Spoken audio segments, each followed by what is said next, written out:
Well, good morning, and a pleasant good Monday morning. Hi again, everybody. We welcome you to Dialed In. I'm Tom Brenneman, be joined momentarily by Luke Brenneman and, of course, our producer-engineer, Mr. Casey McAllister.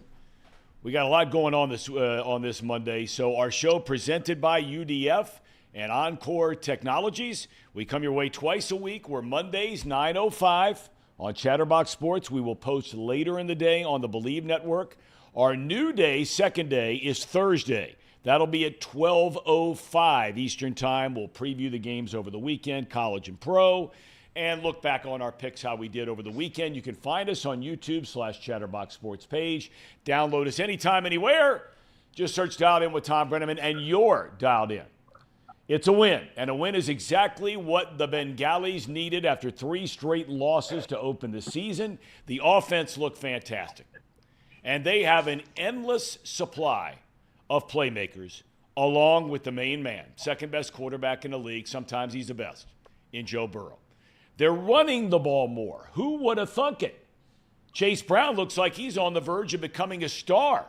Zach Moss looks really good. Strong, tough runner, can catch the ball out of the backfield. That touchdown after slipping yesterday.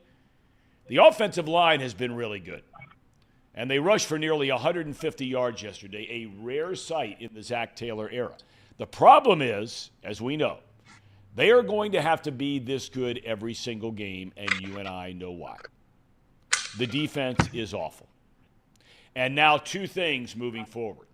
After the game, Trey Hendrickson, the only pass rusher they have, was seen in a sling with an injured shoulder in the locker room after the game. And now the big bad Ravens are coming to town on Sunday. If you watched them last night, destroyed Buffalo. Derrick Henry goes for 199 rushing yards. But I do have to ask, is that the Ravens team that shows up on Sunday at Paycor? Or is it the Ravens team that lost at home to the Raiders? It's a legitimate question. Kickoff time set for 1 o'clock. Let's talk about the win yesterday in Carolina. Lukey, Casey, good morning. Luke, you've got to get off to class here in about 11 minutes. You were at home yesterday, able to kick back in the living room on the couch, put your feet up, have your mom make you everything you wanted to eat. What were your thoughts on the Bengalis? I'm just pumped up. I know it's the Panthers, but it is a win. And when you look at the way this season started, I feel like I woke up this Monday with new energy. I feel better than I have this entire season. And that's saying something. I think that this team is not back. There's a long way to go, but it's all out war next week against the Ravens. I guess we're having some technical issues here with Luke, right? Yeah, just a little laggy there, Luke. But yeah, I mean, very similar thoughts, Tom. I mean, the team, they did what they needed to do against a bad team, against the Panthers. They played really, really well on offense, and they did just enough to get the ball back on defense. It wasn't pretty on defense, but they did enough. Well, you know, you look ahead, though, and let's be honest. Well, you know what? I don't want to get too far ahead. I do want to talk about a couple of things in the game yesterday. We'll go with the good, and the good is the offense. And Luke, you know, you look at some of these guys that, to me, and you and I were watching the game, you know, I look at the Eric Alls of the world, right? I look at the Chase Browns of the world, the Zach Mosses of the world. We know about Chase and Higgins. I mean, it goes without saying. But we're starting to see something out of the Bengals offense. And you can say, well, it was against a terrible team, and that's fine. But we're starting to see some things out of the offense that, quite frankly, with Zach Taylor as head coach, we have not seen before. Yeah, I would agree with that. Is Luke still having some technical problems? Luke, are you ready to come back? I'm here. Can you guys hear me? Go ahead. What were your thoughts on this, Luke, on the offense? Well, I was just saying, I don't know how much picked up glitching again. I'll just let you. I don't know. You guys take this away. I guess something's going on here with the connection. Okay.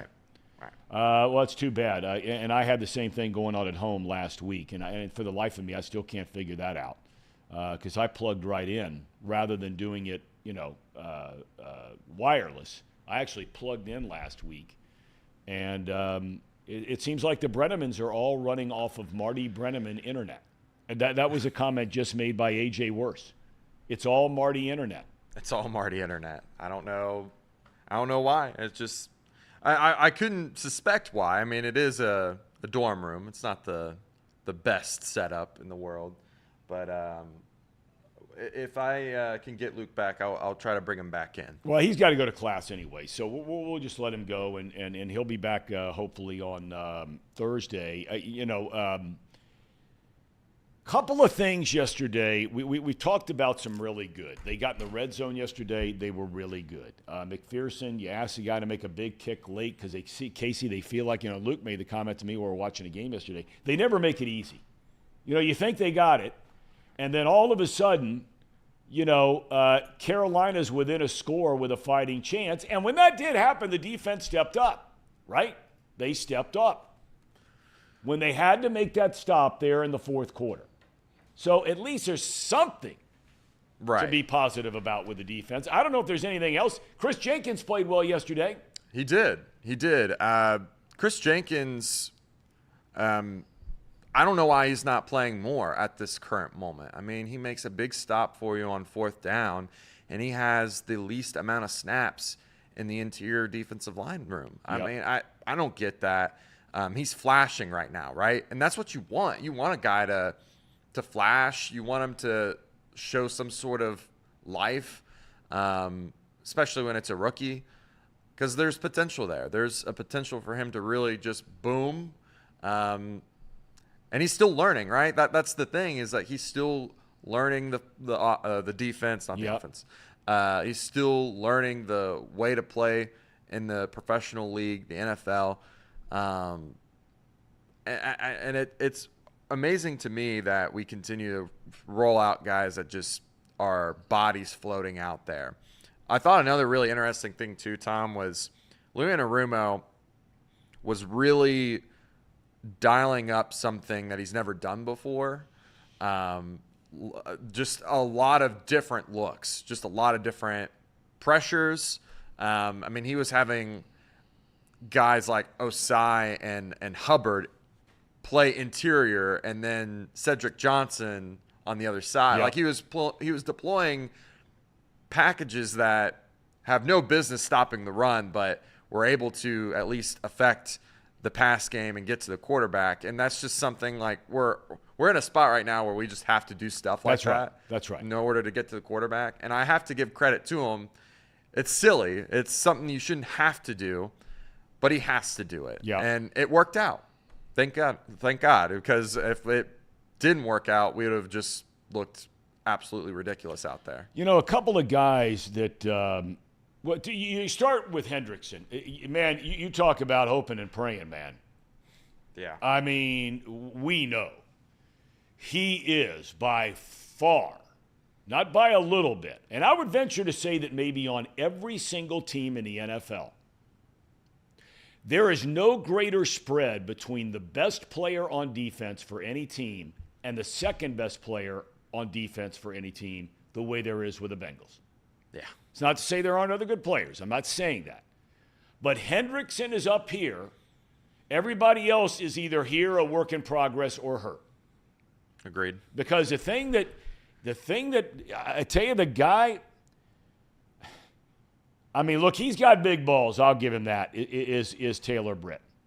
I mean, he talks. He doesn't back down. He'll come back even after the Kansas City game, Washington game. I'll stand by what I said. Okay, that's fine. But either that dude is hurt or there's something wrong with him. Because he was brutal yesterday. And we were talking about this guy maybe being an all-pro cornerback this season, right? Yeah. I mean, he starts the year off with the Odell Beckham catch, possibly the interception of the year. Yep. And since then, it's looked bad. Every game since then, he's given up a big touchdown, a big play.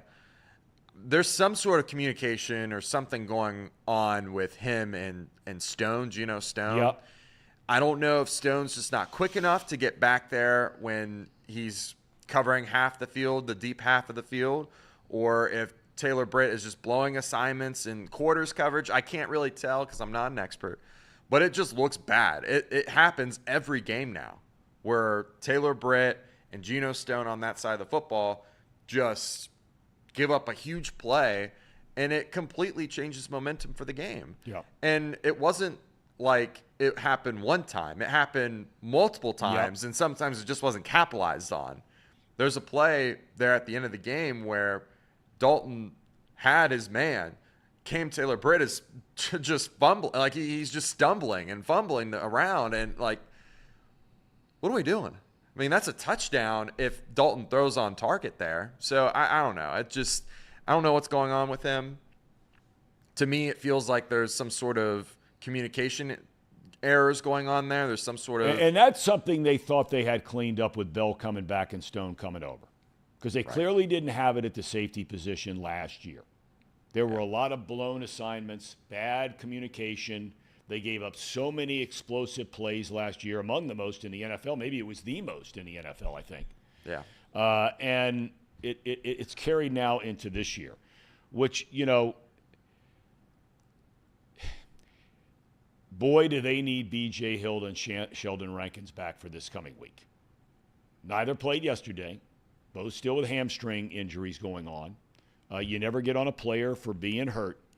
But, man, do they need those guys this week with who's coming to town.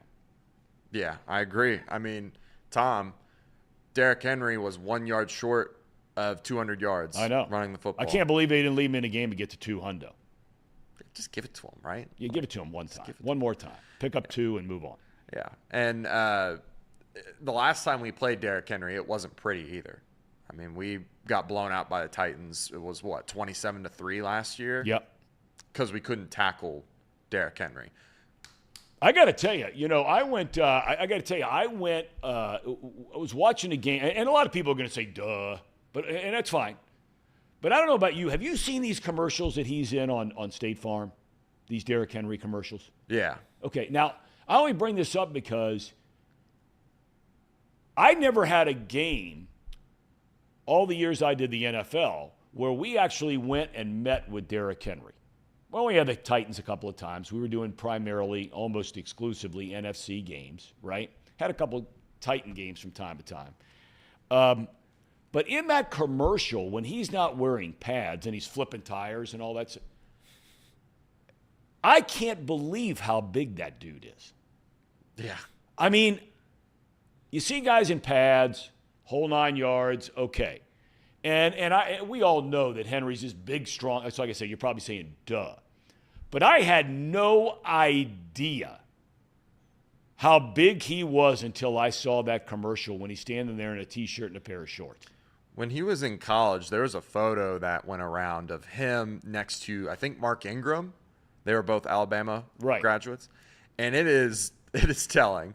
Mark Ingram's a smaller running back. I think he's like 5'9", 5'10", about 200 pounds. Derrick Henry, 6'4", 240, almost 250, standing right next to him. And you're just like, man, that is a human being. That is one big human being. And I have no confidence that this team, at the current state that it's in, with the injuries and the scheme issues that we have, that we will be able to stop him from running the football. The only thing that we can maybe potentially do is limit it to where it's not 200 yards like the Buffalo Bills gave up. But, man, Tom, I'm very, very nervous about this upcoming game because we've had issues in the past stopping the Ravens because we can't really stop Lamar. We can't stop him from running around. I think he's only lost one plays. time against Burrow and the Bengals when he's been the starting quarterback, if I'm not mistaken, right? Yeah, and we don't know what would have happened the last time we went up against them. Burrow goes down when we were up. That's what's going to have to take. It's going to have to take Burrow getting up ahead early on them. What will end up probably happening, best case scenario for the Bengals, is they get the ball first, score, and they get one stop and then they go down and score again. And that's the only scenario I can envision this team being able to stop Lamar and Derrick Henry, because as of this moment, they can't tackle, they can't stop anything. It's going to be an issue. They need to figure something out. They need to get healthy. They need to get healthy, and that's the one thing that gives them a fighting chance to stop the run, as you pointed out, or at least slow it down. Because that's the great challenge of playing the Ravens is you've got Lamar Jackson, who's so dynamic, reigning MVP of the league. We know all the things he can do with his arm, with his legs, that kind of thing. They barely asked him to do anything throwing the football last night. And I made the comment watching them lose their first game of the season to Kansas City. If you can somehow find a way to force Baltimore to beat you throwing the ball, he will not beat you. He won't beat you. He's not going to go out and throw and put up 35 or 42 on the board if he's having to throw it all the time. Has he had games like that? Yes. But by and large, in the Kansas City game, first game of the year, was a case in point. So you got to hope, like you said, Rankins and Hill come back. Maybe Jenkins is starting to make progress there, right? Right. You rotate those three guys in. The linebackers look really slow. Yeah. And if you're going to be a team that's just chewing up blockers, because the Bengals don't have a Chris Jones in the middle there, and they move Jones around a lot. But if you're going to ask your defensive linemen just to hold up blockers, those linebackers have got to be able to step in there and fill the hole and make a tackle. And they both right now, to me, and maybe I'm wrong, I'm not a X's and O's defensive, know-it-all. I'm not. They just look so slow. Yeah. I think the biggest problem too, Tom, and I don't want to keep harping back on the secondary, is that when your defensive line is as poor as it is and they can't eat up double teams, when they can't get off their blockers and the guards are getting up to that second level and being able to block the linebackers and the linebackers can't get off their blocks, yep. It then falls on the safeties to be able to make a tackle and be able to be on it, right, and be quick about it. And neither Bell or Stone are fast enough, quick enough, or really just mentally sound in their technique and pursuit of the football that it's a trickle effect, right? When your defensive line is as poor as it is, it really affects the linebackers and what they're able to do. Yep. And then it puts a lot of pressure on the safeties to be on top of their game. And I think Bell's past his prime. I've seen enough to say he's just not getting two guys and hitting them like he used to. I mean, he's just letting guys run around him. He's not quick enough. And Stone, he's also not that top-tier athlete either. I mean, he's trying to undercut throws, and he can't get there in time. He's missing tackles. He never was a great tackler in Baltimore, but he was always supposed to be just sound in terms of knowing the playbook, knowing what's called on the field, and executing it. And right now, it's just not good enough. The whole team just not good enough in terms of defense in general. Well, we've seen Anarumo do this before in the past. Figure stuff out, right? I mean, I think if he has players, he's proven he's on his game. So, the old adage around here, in Lou we trust, you got to find a way. You got to find a way.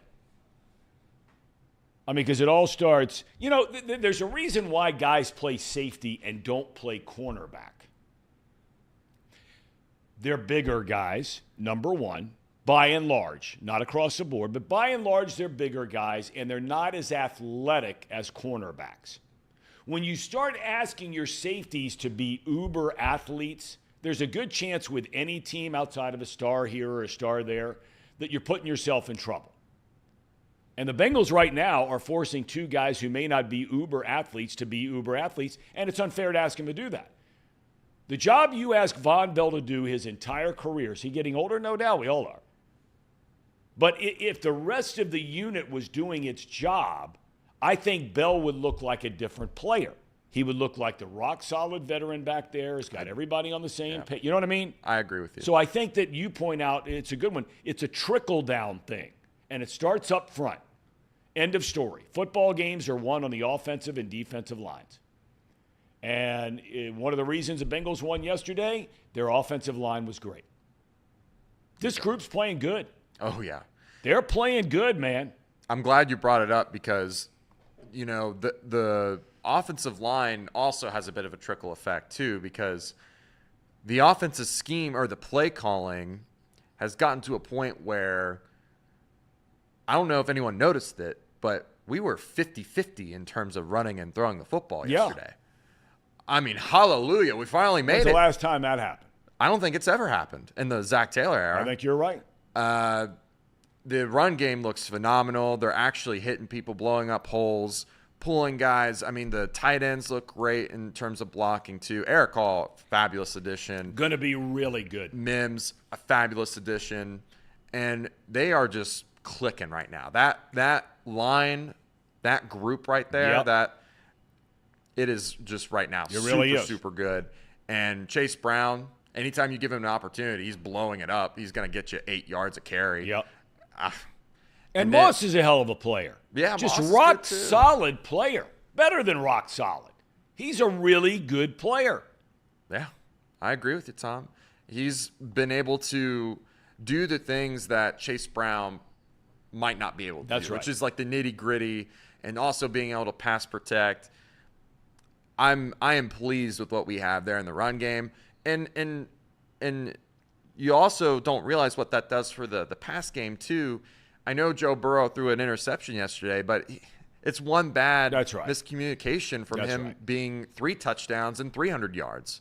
I mean, it was lights-out performance from the offense.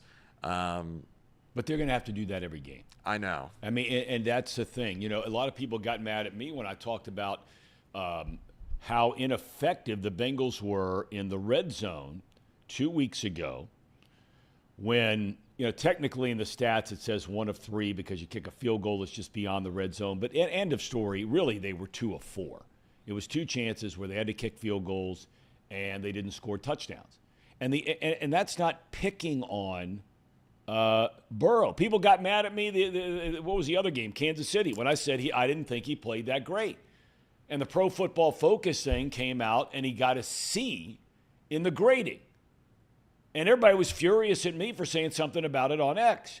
I think if you ask Burrow, he knows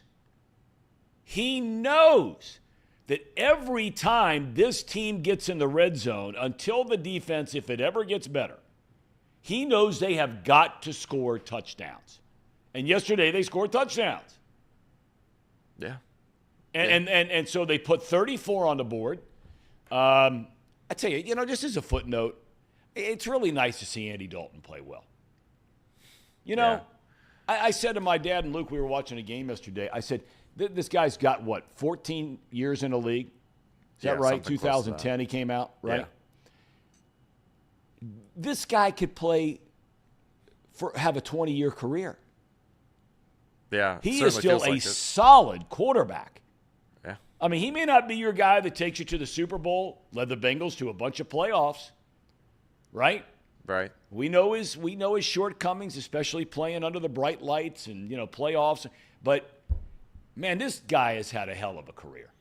Yeah. I don't disagree with you, Tom. Some of the same things that we used to complain about Andy Dalton, his issues popped up again yesterday, which I'll kind of tie this back in with the defense. They are able to just do enough to get the turnovers to be able to tip the ball out of the air. That was a common issue with Andy Dalton, being able to get his throws swatted at the line of scrimmage. And going back to Andy Dalton, I don't think he was the reason why they lost. They couldn't stop us on defense. You got to be able to stop a team on defense, on offense. But well, he had the same kind of game that Burrow had the week before in a lot of ways, at least as far as this is concerned. He was in a game where his defense could not stop the Bengals. So it was going to be on him in that offense to score 40. Yeah. Right? And he had a lot of drops yesterday. I mean, a lot of drops. A lot. I mean, I saw him over there on the sideline talking with the one kid who had dropped a couple of them. Liget, I think his name is, Liget. Yeah, Liget. And you wonder what that conversation was like. I mean, he's very calm, and he's the kind of guy that's going to listen to you, and he's going to try to help you. That's who he is. He's always been. Yeah. But, man, they had a lot of drops yesterday. Yeah, that Panthers team will win some football games. They're not the worst team in the NFL with Andy Dalton at quarterback. Isn't it amazing? Yeah. It's amazing what happens when you get a quarterback. I mean, that whole thing, though, the whole Tua thing. I mean, not Tua. What am I talking about? The whole Bryce Young thing. I just find that stuff so interesting. I mean, they look like a team that couldn't score on high school teams this year. And I'm not placing all that on Young. And now all of a sudden, they've had back-to-back games where that is an offense that you better be ready to play. Yeah, I agree with you, Tom. I just think that stuff is so interesting. And, you know, and we'll get to a lot more about the Bengals on Thursday. Bottom line is they win, and they go to 1-3 on the year, and a huge game coming up. All right, elsewhere around the AFC North, the Steelers lost for the first time yesterday, a perplexing defeat against Indianapolis. Justin Fields was basically non-existent in the first half. He was the best quarterback in the league in the second half. But for the first time this year, the defense for the Steelers, subpar. They give up 27 in the loss to basically, you know, Flacco. Yeah. Flacco doing it again. He's going to basically carry this team out from the grave. Yep. Anthony Richardson, I think he got hurt again. He looked pretty poor the first couple weeks of this season. And he dug this team out of the grave, and he just continued to roll with it. The Steelers, I feel like the way that they win football games is playing clean, sound, fundamental football, yep. Tom. They had 3 turnovers yesterday, or 2 turnovers. Yep, 2. 2 crucial ones. Fumbles. One was in the red zone, and that was Pickens. He fumbled the ball on like the 9-yard line. You can't do that if you're the Steelers. And then the next one was at the end of the game when they had a chance to go down and at least tie the game. Fields fumbles the ball, and it's a 12-yard loss, yep. and that killed it. That's all that's all she wrote. They had a turnover on downs too in the first half. Like, they just couldn't get anything going in the first half, and you can't play like that either. They can't play down, but maybe they can. Maybe Justin Fields can ball out like that. But you saw what happens there at the end. He fumbles, and all the it's history after that. So, but man, he was mighty good. He was good. I mean, you talk about. Well, he was really good in the second half, and the offense was terrible in the first half. They fell behind that game. I think it was 17-0. They kick a field goal right before halftime. But then they go boom, boom, boom, boom. They score 3 straight touchdowns to get back within 3. But their defense, I mean, Flacco carved them up. Long drives. This wasn't like, you know, on both the Steelers' turnovers, and the turnovers hurt them because it kept them from scoring points, the first fumble, and the second one, it put them behind the chains when they're trying to win at the end. But Indy did not score points off either one of those turnovers. So it's not like you fumbled at your own 20 and they go in for a touchdown and now, you know, here you go. We'll see on the Steelers. Then there's the Browns. They lose on the road to Vegas. Can you imagine having, and I know you guys talk a lot about this on Off the Bench coming up next. Can you imagine having that Deshaun contract? What is I mean, I really mean it. What has happened to this dude? Now, his last year in Houston, he wasn't that great after having 3 or 4 really good years. But what has happened to this guy? I don't know, Tom. I mean, I think it's just when you're out of the game for that long and you've got all these other issues that you've caused yourself that have stacked up mentally on you, emotionally tolling. I I just don't think you ever come back the same. I mean, there's a thing about staying in the game to maintain a certain level, right? If you get hurt and you're out for the year, sometimes it takes a while for you to ramp up. Deshaun was out for multiple years, and then he was suspended, and then he got hurt again. That's right. And now we're looking at a quarterback that just hasn't played any meaningful, consistent football in probably 5 years. So it's just... Now, here in the chat, and I don't know, I did not watch. Now, Ron Esterman says it wasn't all on Deshaun yesterday. The Browns had so many chances to win, and Max Vickers says he had some decent plays negated by penalties, to be fair. Okay. But the bottom line is, yesterday's not a one-off. I mean, they just cannot get – and their defense is good enough to beat people. You're giving up 20 in a game, you got to win. Right.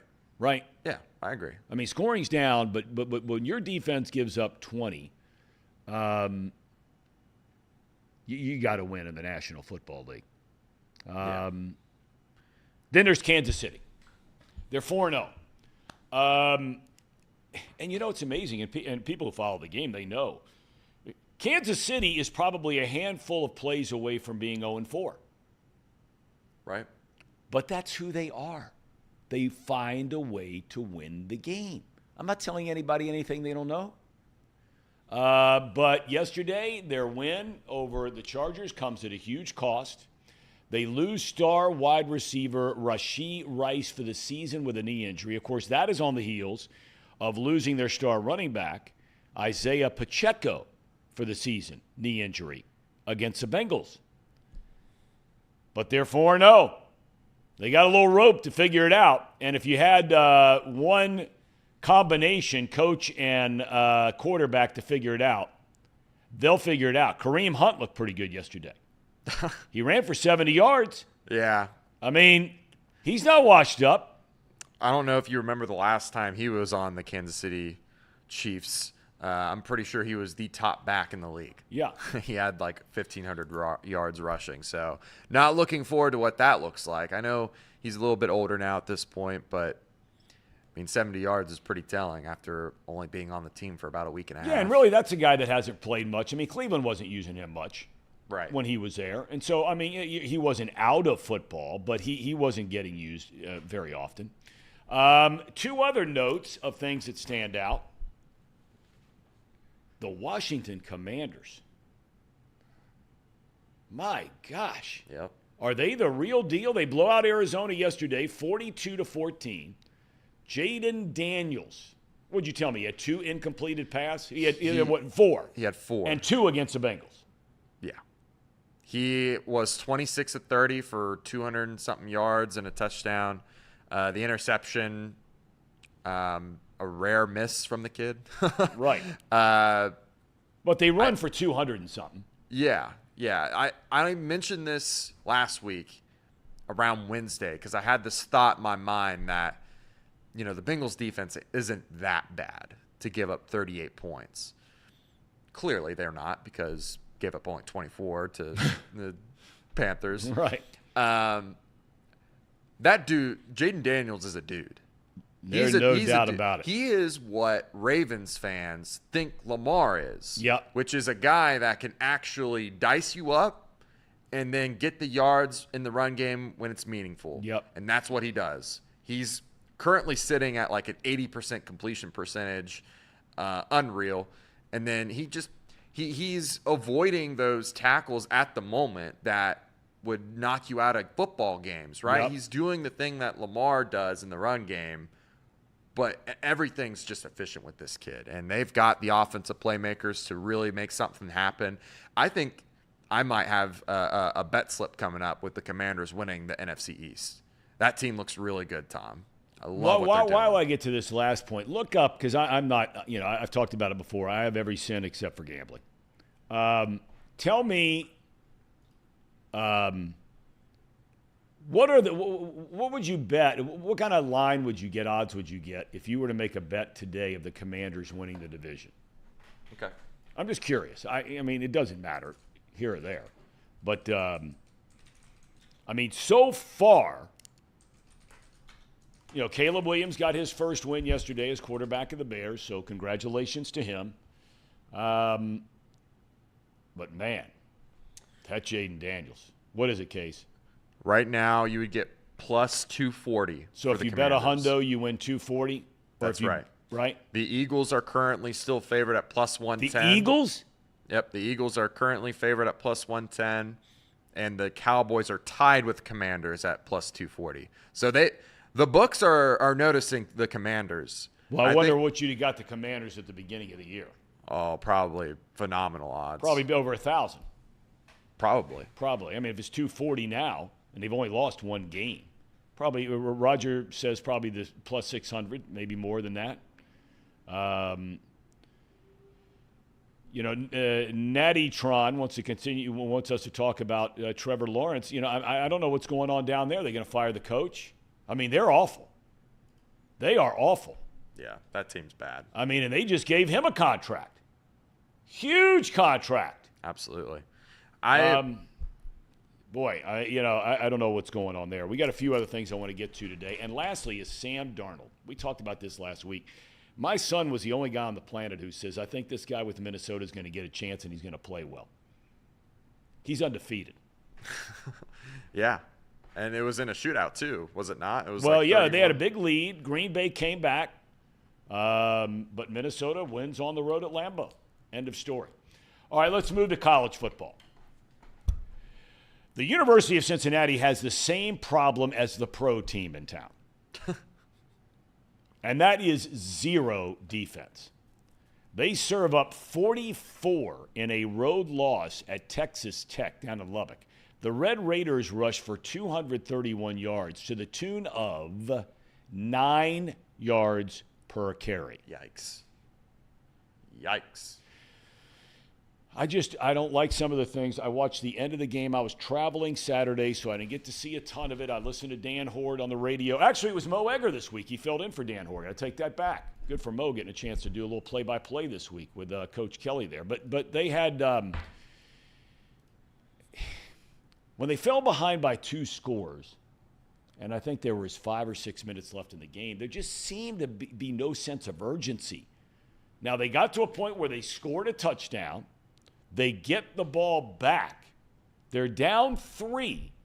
And then the whole series of events that took place on that drive as they got into Tech territory, I just felt like they left time and a lot of yards on the clock to give the kicker a chance for a much shorter makeable field goal. And when I look at things like that, I just say to myself, man, what is the deal? They're 3-2 now. They're off this week, and then they go to UCF the following week. Yeah. Meanwhile, Ohio State looks really good. They whipped Michigan State in East Lansing 38-7. Although I'll tell you right now, with that new coach at Michigan State, that's a school that should be a good program. And Jonathan Smith, who left Oregon State, is now running Michigan State. It won't be long. They're going to be good. And that quarterback is exciting, man. He's a lot like Daniels and Lamar. He's an exciting player. But the Buckeyes, that Jeremiah Smith, and, Ryan Day said this was the number 1 high school recruit in the country last year. Number 1 player by everybody, universal. He's 6'3", he goes about 227. He was the fastest player in the in coming out of high school, even with that size. And I don't like doing stuff like this. I really don't. I think it's unfair to the kid. Having said that, I've never seen a freshman player like this guy. He had the one-handed touchdown in the end zone. Yeah. He had the jet sweep where he goes for 19 yards and nobody touched him. He is a dude, man. And he's got 3 years there. Good Lord willing, he's healthy. Now, everybody's been beating up Ohio State, rightfully so, about their schedule. This was one of those rare years where they're not playing out of conference Oklahoma or Texas or somebody like that in the preseason, Notre Dame, like they did the last 2 years. Their schedule heats up in a hurry. They got a solid Iowa team, 3-1 on the year, coming to Columbus this Saturday, and then next weekend, It's a lot like the Georgia-Alabama game. It will be the game that the whole country watches the following weekend when they go to Eugene to take on 7th-ranked and undefeated Oregon in a Big Ten game, which is really weird. Best game of the weekend, I just said it, Alabama-Georgia, 41-34. The Tide led in this game 28-0, and, man, I got to tell you, the respect you have to have. And I know Carson Beck threw a bunch of picks in the game. I know that. But what Georgia did against Alabama on the road, down 28-0,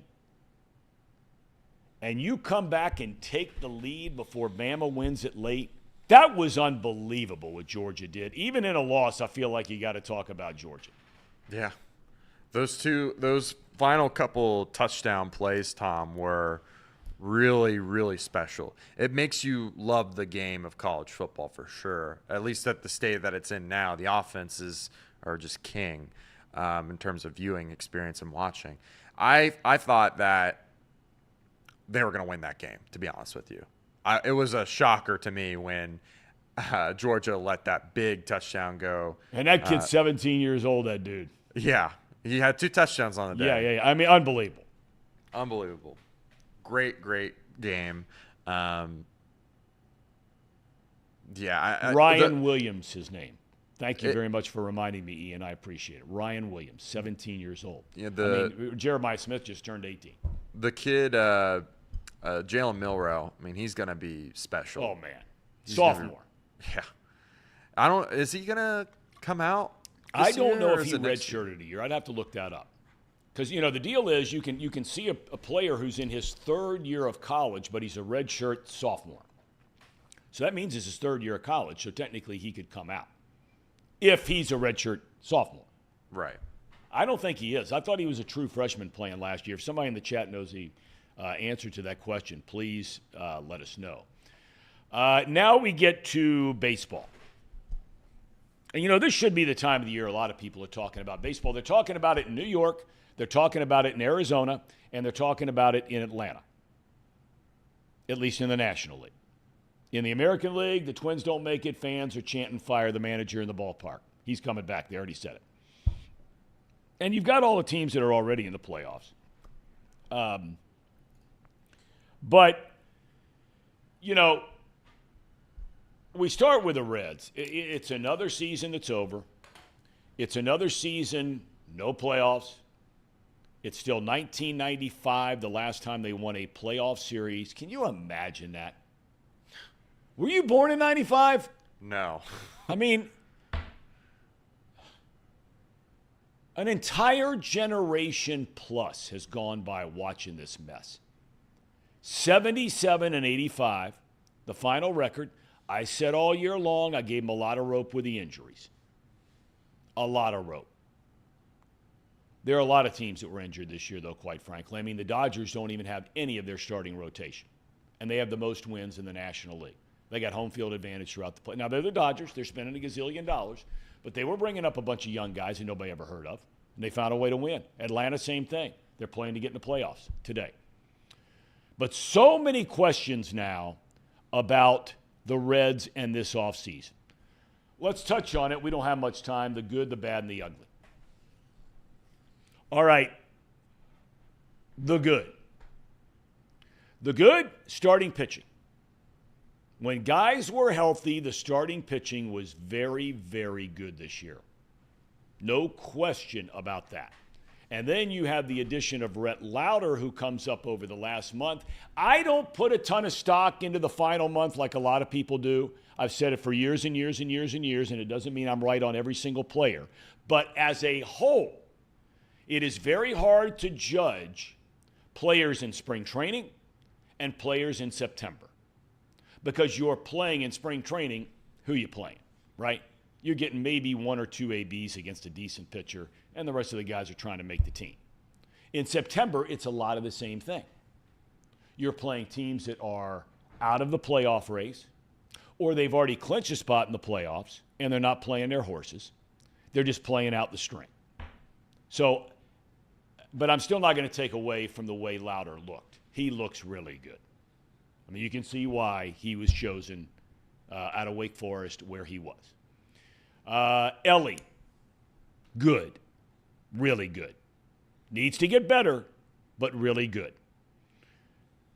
Spencer Steer is still solid. Now, his numbers from a batting average standpoint, not many people put much stock into that anymore. You know, it's slipped down into the 220s this year. But look, the cat's still hitting 20 bombs. He's stealing you 20 bases. He's knocking in 90. He is a rock-solid player. Now, on a great team, I think he's probably a 6-hole hitter. On a great team. But for the Reds, you know, the way they're stacked up right now, he's going to have to hit third or fourth.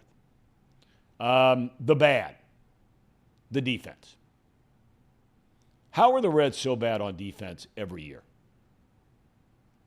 What are you doing in your minor league system? I know Kirby talked about this. How are you so bad on defense? All the guys you bring up. McLean was good, but he didn't play the whole year. We said he wasn't going to play the whole year, by the way, if you remember that back in March. We said that we were not going to see this cat all year long. The offense has no thunder. Real thunder. Right? Great American Ballpark thunder. You build your team in Great American Ballpark to hit the ball in the seats.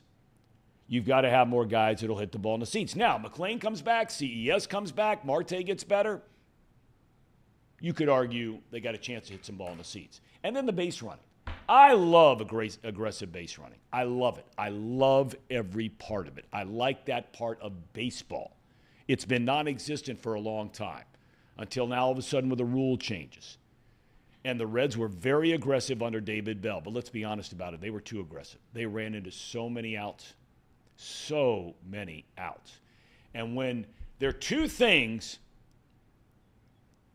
that can sink a team that are as infrequently talked about as anything. Don Zimmer used to talk about this all the time.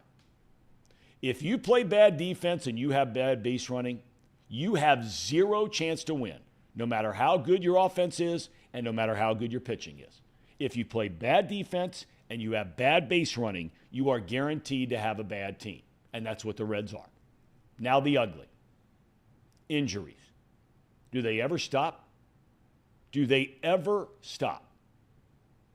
McLean, CES, season goes on. Candelario, season goes on. Abbott, on and on and on and on. Not to mention, and look, I don't like sitting on this show. You guys know this, watch it regularly. I don't like sitting on this show and saying, well, I told you so. I don't like doing that. But this is Basic Baseball 101, and I am amazed how many people who cover the sport in this town who don't pay attention to the carryover effect from one year to the next when it comes to your starting pitchers. We said back in March, the biggest question with this team is could their pitchers, would they be around in September to pitch in meaningful games if you were playing in meaningful games? Because none of these guys can pitch a full season. None of them. Now, that's a league-wide problem. But the Reds are still facing the same damn thing next year as they face coming into this year. Hunter Green has never pitched a full season. Nick Lodolo was out 3 different times. Again, has never pitched a full season. In 3 years, Lodolo now. Andrew Abbott, they extended him last year. And now this year, hurt. They do not have a starting pitcher that when they look ahead to next season, that you can say, we can count on that guy making 33 or 32 or 34 starts next year.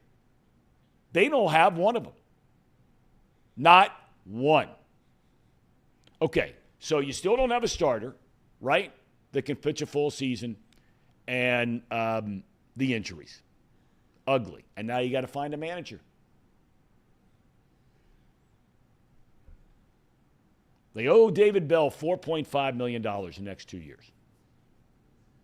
Does that affect who you're going to be able to hire? Sean Connor, thank you. Nick Lodolo, the last 2 seasons, 37 missed starts. Stevenson had a good year this year. I should have put him on the good. My bad. Okay, lastly, in baseball, we talked about today's a wild day for the NL wild card. Okay, and here's the bottom line. You have 3 teams for 2 spots. Braves, Mets, Arizona. The Braves and Mets are playing a doubleheader today. Okay? The winner of the first game is in the playoffs. So let's just hypothetically say Atlanta wins the first game. Okay? They're in the playoffs. Whichever team loses the first game, and we're just going to, again, play hypothetical for the Mets. The Mets can get in the playoffs if they win the second game. So basically, if you're Arizona, who really faltered down the stretch, the only chance you have of getting in the postseason is to have a doubleheader sweep by either the Braves or the Mets today. And think about that for a second. If you're Arizona, and again, let's just say the Braves win, they know they're in the playoffs. How much does Atlanta care about that second game? Not a lot. Not a lot. They're going to be popping champagne, resting some guys probably in the second game, right? Yeah. But Arizona has itself to blame because they are the second best offensive team in the league, and they completely shut down the offense the last 10 days of the year. They had the thing locked up. All right, Casey, we got 3 minutes. Anything on your mind? Ooh, anything on my mind? We did kind of go over the college football scene, UC football. They had a chance to win, too. Yes, they did. The fact that they, had 30 seconds of time just tick off because the runoff for the intentional – or not the intentional – what is it? Targeting. Yeah. Had 10-second runoff for targeting, and then they had almost 20 seconds – worth of time ran off after that first down was made because they decided to substitute. And so the defense waited just enough time to where they substituted a little late, allowed some more time to run off. It just it was not pretty. It was not pretty management by UC. They should have had a better shot. The poor kid missed the field goal. Could have been a lot easier of a field goal to make if you just played a bit more efficient there. The other thing that I think is worth mentioning too, Tom, talking about the Reds, what sort of hope do we have going into next season when you're banking on players that played very poorly this year to just figure it out for the most part. Well, you're asking, look, 3 of the most important parts of this team. Okay, I'm going to take Ellie out of the mix. Stevenson has proven he belongs here after a couple of subpar years, okay? India, I don't know what they're going to do with him. He was this, but that's who he is. That's fine. But McLean, will he ever be healthy? Because he's a hell of a player. But, right? He was hurt last year. Yeah. Even before the injury that put him out for this year. He had the ribcage thing, the abdominal thing. Yeah. CES. He looked great last year. Apparently showed up with a broken bone in his hand this year, and they have to shut him down. But he was awful before they shut him down. But I still think he's got a chance to be a hell of an offensive player. And then you have Marte. Now, if all of those 3 guys hit, but what's the word we keep using in all of this? If. Thank you. And you already know how I feel about guys who have been out of their game for more than a year at a time. It's just hard to maintain that level of play if you're out for that long. Because baseball is the one sport, and I used to get into, and I know I'm running over time, and Kenner and the guys want to get in here, and so I'll shut up. But I used to have so many interesting conversations with Dusty Baker about this, is how football practices and basketball practices what you have in the game. You'll have some live 11-on-11, 1v1, first team defense, first team offense in football, right? Yep. Where you play, right? Baseball doesn't do anything that simulates real play. You're taking batting practice against 70-mile-an-hour fastballs. they're throwing 100 in the big leagues. Yeah. There are so many things, but anyway, that's for another day, another topic, and we'll figure that out. We're going to get into the Reds at length. If not this Thursday, Molly, you having a birthday today? I think it's No. Molly's birthday. Happy birthday, Molly. I don't think it's Molly's birthday. Oh, it's not? Okay. Well, and she said hi, Tom, and hi, Molly. All right, it's time for Kenner again. Casey, great job. Thank you for coming in early. I know this 9 o'clock stuff's not your game, but that's okay. It'll eventually be my game, Tom. I'll eventually be able to make a 9 a.m. call-in time and look relatively We're on our way. good to go. We're moving up. We're moving up. All right, we got the boys from off the bench coming up. They are locked and loaded, ready to talk about Bengals football for the next couple of hours. Casey, thank you. Luke, we'll clean it up with you next week. To all of you, thanks for being with us. We had a great turnout here today, and great to be back with you in studio. So have a great rest of your Monday. It's time for Off the Bench, presented by United Dairy Farmers. Here we go.